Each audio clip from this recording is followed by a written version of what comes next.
Vice-Chancellor and President, good morning. It is my absolute privilege to introduce to you someone whose career embodies what university education should ultimately produce. Not just knowledge, but wisdom applied in the service of genuine public good. Dr. Nancy Irwin is being honoured today with an honorary graduate in sustainability from the University of York, an institution with which she has a long and meaningful connection. But her relationship with York is about more than institutional affiliation. It shaped her approach to how science and sustainable development can be deployed together. And that approach, in turn, has transformed policy, practice, and prosperity across the Pacific region. So Nancy is a zoologist by training. We met in the 1990s at the University of Queensland in Australia. I was studying birds. She, a straight-talking girl from Glossop, was studying bats. In Papua New Guinea, no less. Despite our taxonomic differences, we became firm friends. Nancy gained a PhD in zoology from the University of Queensland, awarded as a Commonwealth Scholar. She has published 14 peer-reviewed papers. She discovered a new species of fruit bat, Nyctamine wrightii, in Papua New Guinea. By every measure, she is an accomplished scientist. But here is where Nancy becomes interesting. She didn't stop at the laboratory. She recognised something that many scientists struggle with: the gap between what is discovered and what actually works on the ground. And that recognition became her life's work. In 2014, as a Daphne Jackson Fellow here at the University of York, she began rebuilding a career following an absolutely catastrophic brain injury. After about a decade of rehabilitation, she needed a way back to science, a way back to herself. The University of York and the Daphne Jackson Trust provided that support. Both are committed to co-creating inclusive, positive pathways for people returning to science after a career break. That support helped Nancy see that she too could provide support for others who needed help to thrive and survive. So from York, showing her trademark bravery, compassion, and frankly sheer bloody-mindedness, Nancy moved, as you do, to Papua New Guinea, one of the most biodiverse countries in the world, but where over 40% of the population live in abject poverty, and maternal mortality rates are tragically high. So vanilla is not a word that you would ever use to describe Nancy, but it became important in her story. She founded and led Come Up In Limited over 7 years, dedicated to developing high-quality, sustainable agricultural crops with 21,000 remote tribal landowners, so protecting large tracts of primary rainforest and preserving traditional culture. Nancy's team worked with government and the United Nations to set standards, pass laws, and create export guides for the nascent fair trade vanilla sector in Papua New Guinea. But perhaps the figures that best capture Nancy's approach are these. She and her team have trained more than 30,000 farmers, secured millions of pounds in competitive grants, and protected over 10,000 hectares of primary rainforest through legally binding conservation deeds. She led a consortium to develop a credit scoring system based on economic identities using agricultural technology, which was able to give loans to women in remote rainforest villages in 60 seconds. This was the first credit scoring system delivering loans automatically in Oceania. So Nancy's skill is finding solutions in impossible situations where no obvious path exists. She brings creativity to roles that are usually rigid, designing new ways forward that actively support people who are typically excluded from decision-making. She unlocks structures that seem locked. And she has represented Papua New Guinea to APEC, the Asia-Pacific Economic Cooperation, presenting to 21 economies on measuring and developing green economies for investment promotion authorities. Her work shows what becomes possible when you refuse to accept that something cannot be done. This year, in 2026, her work reached the final of the Enterprise Vision Awards, the UK's leading recognition for sustainable business. And this is where her approach to system design and resilience and real-world impact is being measured against the very best in our country. So today, Nancy operates 4 interconnected brands and entities: AmaTerra Limited, a UK strategic consultancy; NuraTerra Inc., a PNG-based NGO delivering donor-funded development programs; Snap Accounts, a fintech innovation in mobile agricultural finance, there's more; and Is It Fatal, a methodology and book on moving through crisis with clarity and with humour. She somehow manages to do all of this simultaneously along with parenthood. Hello, Lily. The common threads are always justice, kindness, and partnership. York is honouring Dr Irwin today, not only for what she's achieved, but for what she represents.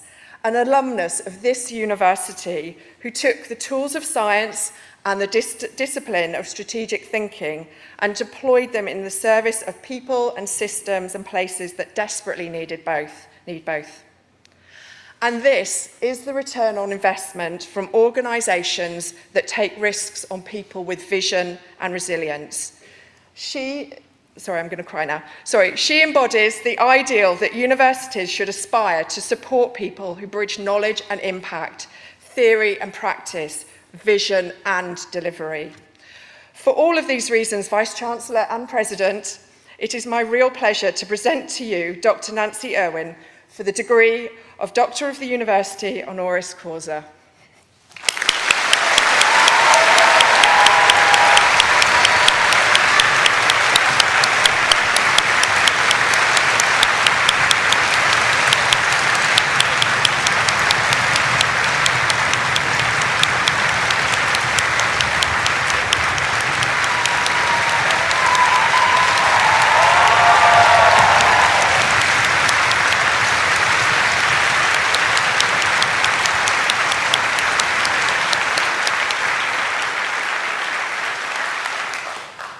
Through the power vested in me by the University of York, I have great pleasure in conferring upon you the degree of Doctor of the University Honoris Causa.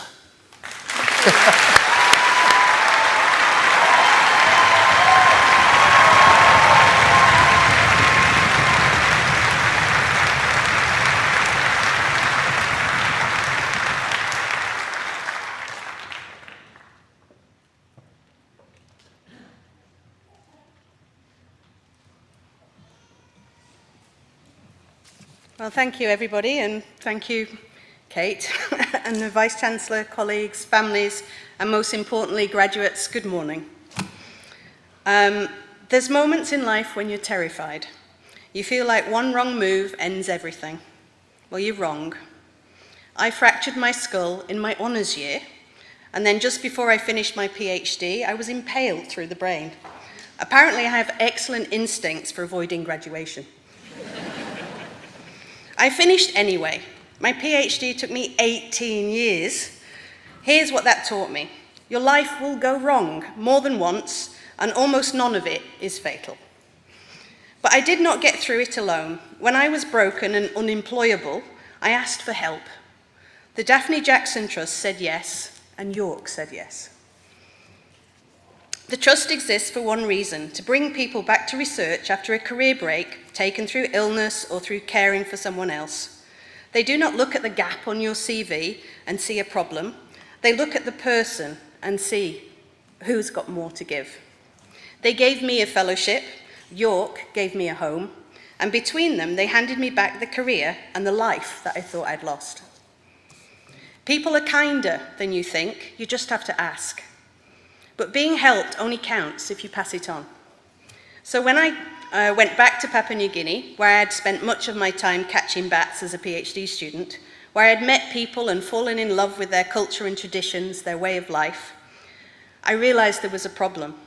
Nearly 30% of tropical rainforest destruction is driven by timber or agriculture. Why? Because when a family has no way to eat, Cutting down the rainforest they own feels like the only option. Sustainable science changes that equation. It proves prosperity and conservation are not an either-or choice. It's not income or forest, it's income because of the forest standing. By partnering with 377 Indigenous tribes, connecting them to markets, ideas and sustainable crops, they no longer had to destroy their land to survive. They built real livelihoods. They sent their children to school for the first time. They protected their culture and their home. Together, they saved an area rainforest the size of Liverpool. That's enough offset for 3 years of the whole of the city of York carbon. They did that. I just helped open the door. We do not have to burn down the earth to make money, nor make people poor so that someone else can be rich. Those are failures of imagination, not laws of nature. Since then, I've gone from being a biologist to a CEO to a policy advisor, creating economic identities for the unbanked and opening up new opportunities for women who never had them. None of that came from a single degree or a textbook. It came from the training a scientific career gave me here at York. I combined with the experience of learning how to walk again and how to work again. It taught me creative problem solving. So graduates, you will hit walls, you will reinvent yourselves more than once, you will think you chose wrong and you will feel stuck. That's all completely normal. When it happens, ask yourself one question: is it fatal? It's usually not. And when it's not, there's always nearly a way forward. Ask for help, find the people who believe in you, help someone else when you can. Do not give up, not because you're special, but because you're not finished.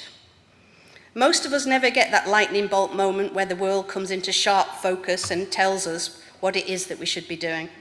Trial and error works. So go and find your purpose. What are you good at? What is useful? What will somebody pay you for? And don't worry, it does not have to be one thing for the rest of your life. You are allowed to change your mind. This university talks about inspiring conversation, fostering collaboration, combining skills. It speaks of community with a shared purpose for the public good, known for innovation and influence. I did get out of the prospectus, but the truth is, I actually lived it. A trust and a university collaborated to rebuild one broken student, and I combined those skills that I did not know I had, and a rainforest is still standing because of it. You are that community now. You have the skills, and you have each other. Go and forge a life for the public good. Every day is a gift. Be brave, and whenever it gets hard, ask the question: is it fatal? And if it's not, get on with it. Congratulations to every one of you.